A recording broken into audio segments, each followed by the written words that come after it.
दोस्तों आज की इस वीडियो में अपन बात करने वाले हैं उत्तराखंड के सबसे खूबसूरत मंदिर केदारधाम के बारे में। यानी कि यहाँ पर पांडवों को भी मुक्ति मिली थी पाप से, वो कैसे मिली थी सारी जानकारी आपको यहाँ पर मिलेगी और कुछ रोचक तथ्य भी मैं आपको बताऊंगा। कैसे यह फेमस है, क्यों इतना यहाँ पर लोग बाग जाते हैं और क्यों चारों धाम में इसका नाम आता है, तो वो सब जानकारी आपको यहाँ पर मैं देने वाला हूँ। तो सबसे पहले अपन यहाँ पर बात करेंगे केदारधाम के बारे में। देश के 12 ज्योतिर्लिंगों में केदारधाम सबसे ज़्यादा ऊंचाई पर बसा है।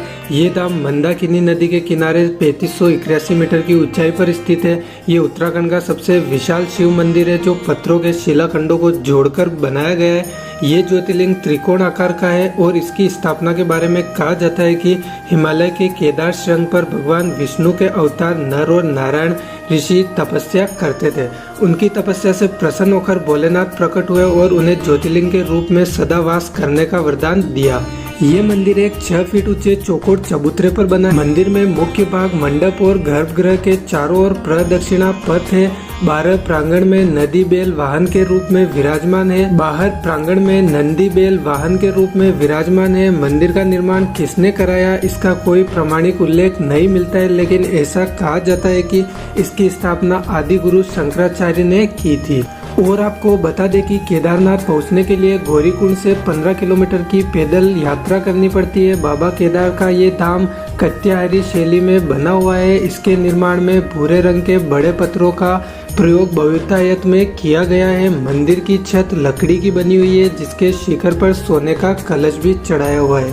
केदारनाथ मंदिर को 3 भागों में बांटा गया है। पहला गर्भगृह, दूसरा दर्शन मंडप और तीसरा सभा मंडप। भगवान केदारनाथ के दर्शन के लिए ये मंदिर केवल 6 महीने ही खुलता है और 6 महीने बंद रहता है। ये मंदिर वैसाखी के बाद खोला जाता है और दीपावली के बाद पड़वा को बंद कर दिया जाता है, यानी पड़वा तिथि को बंद कर दिया जाता है। जब 6 महीने का पूरा समय होता है तो मंदिर के पुजारी इस मंदिर में एक दीपक जलाते हैं जो कि अगले 6 महीने तक जलता रहता है। 6 महीने बाद जब ये मंदिर खोला जाता है तब ये दीपक जलता हुआ मिलता है। और ऐसी भी मान्यता है कि द्वापर काल में जब पांडवों ने महाभारत का युद्ध जीत लिया था तब उन्हें इस बात की ग्लानि हो रही थी कि उन्होंने अपने भाइयों सगे संबंधियों का वध किया है।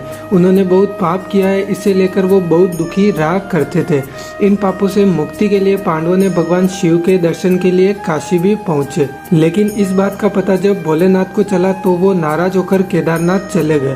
फिर पांडव भी भोलेनाथ के पीछे पीछे केदारनाथ पहुंच गए। फिर भगवान शिव ने पांडवों से बचने के लिए बैल का रूप धारण कर बैल की झुंड में शामिल हो गए।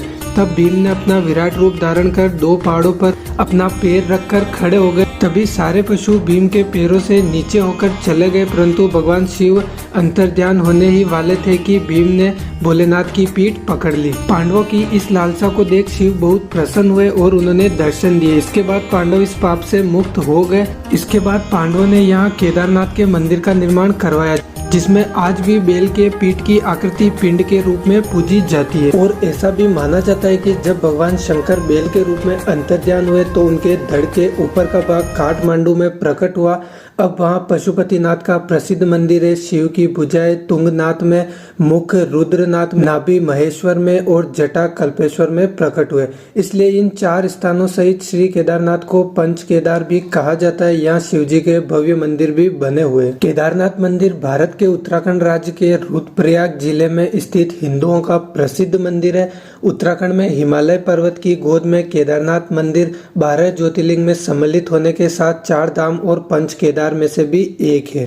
मंदिर मंदाकिनी के घाट पर बना हुआ है। भीतर गहरे अंधकार रहता है। दीपक के सहारे ही शंकर जी के दर्शन होते हैं। शिवलिंग स्वयंभू है। सम्मुख की ओर यात्री जल पुष्पादि चढ़ाते हैं और दूसरी ओर भगवान को घृत अर्पित कर बहा बहकर मिलते हैं।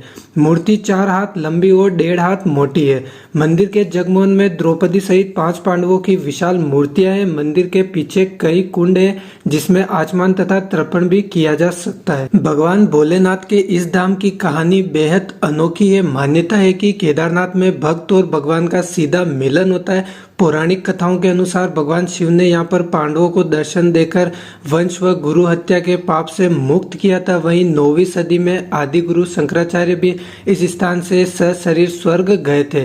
केदारनाथ में उल्लेख है कि बिना केदारनाथ भगवान के दर्शन किए यदि कोई बद्रीनाथ क्षेत्र की यात्रा करता है तो उसकी यात्रा व्यर्थ हो जाती है। तो दोस्तों, आज की इस वीडियो में अपन ने बात करी केदारनाथ के प्रसिद्ध धाम के बारे में, जो चारों धामों में से एक है, और आपको ये वीडियो देखकर काफी मजा आया होगा। अगर वीडियो आपको पसंद आया है तो हमारे चैनल को सब्सक्राइब कर लीजिएगा, वीडियो को लाइक कीजिएगा और ज्यादा से ज्यादा शेयर कीजिएगा, ताकि आपको ऐसी ही और नई वीडियो मैं आपके लिए लेकर आ सकूं। तो मिलते हैं नेक्स्ट वीडियो में, तब तक के लिए टेक केयर, बाय बाय दोस्तों।